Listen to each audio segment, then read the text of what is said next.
youth is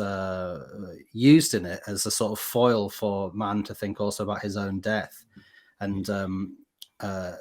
this figure of the younger man as the angel of death precipitating Aschenbach's, spoiler alert, Aschenbach's final death at the end of the book, because he becomes obsessed with the boy's youth.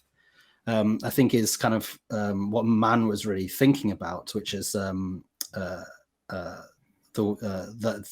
collapse of his own sort of youth, I guess, and his own approach to death. And I don't know. I mean, I think there's an obvious answer, which is to do with, you could say to do with, gay men getting older and maybe not having families to focus on and become obsessed with. But I think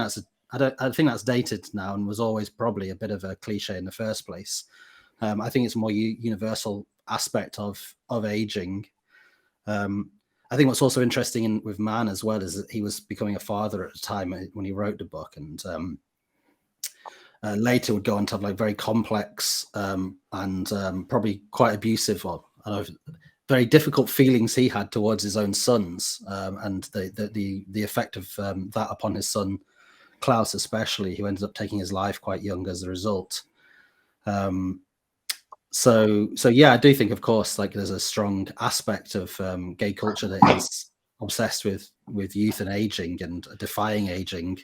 but I think that's probably a result of the human condition rather than anything specifically to do with gay men.